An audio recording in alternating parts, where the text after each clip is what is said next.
Today let us learn the famous scheduling algorithm, round robin algorithm. Scheduling is the process of assigning a process with a processor in a multitasking environment. There are many scheduling algorithms available. First come, first serve scheduling algorithm, shortest job next scheduling algorithm, priority based scheduling algorithms, shortest remaining time algorithm and round robin algorithm. Today we are going to learn about the round robin scheduling algorithm. Let us move on to the video tutorial.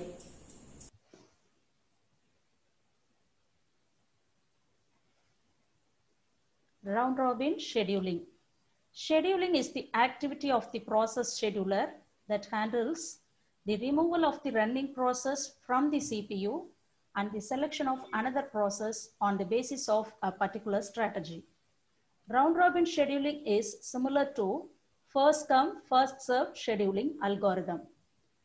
The only difference is in round robin, CPU is assigned to the process for a fixed amount of time.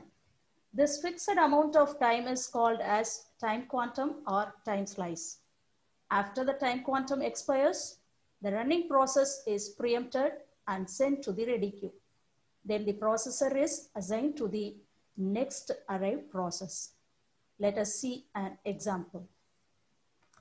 In this example, time quantum is assumed as 2 milliseconds.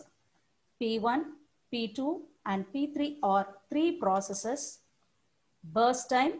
Burst time is the time required in milliseconds by a process for its execution. In this example, burst time of P1 is 4, P2 is 3 and P3 is 5.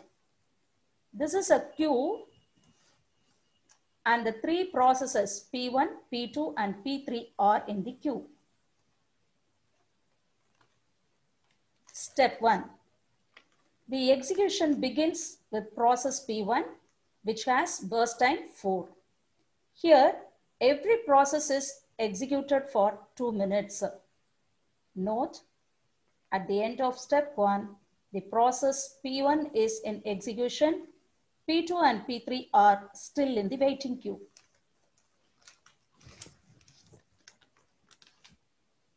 Step 2.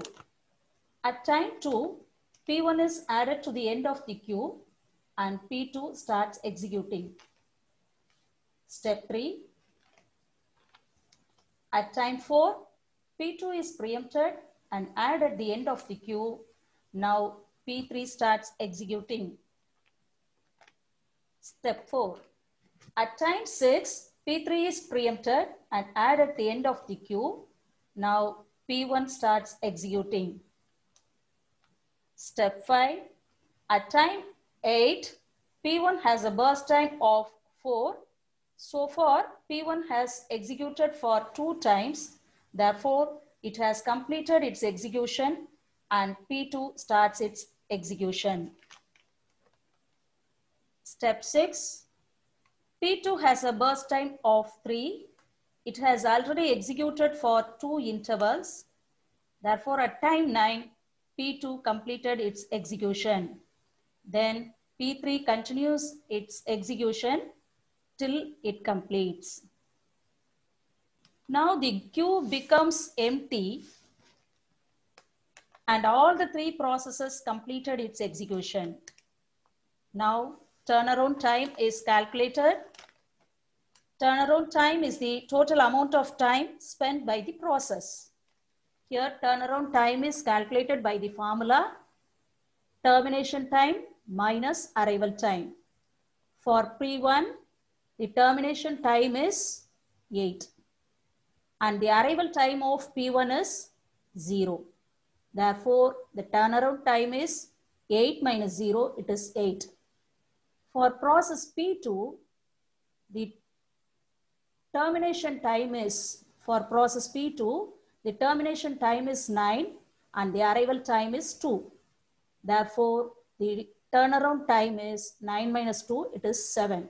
Similarly, the turnaround time for P3 is calculated and it is 8 And the total turnaround time of all three processes are calculated, and it is 23.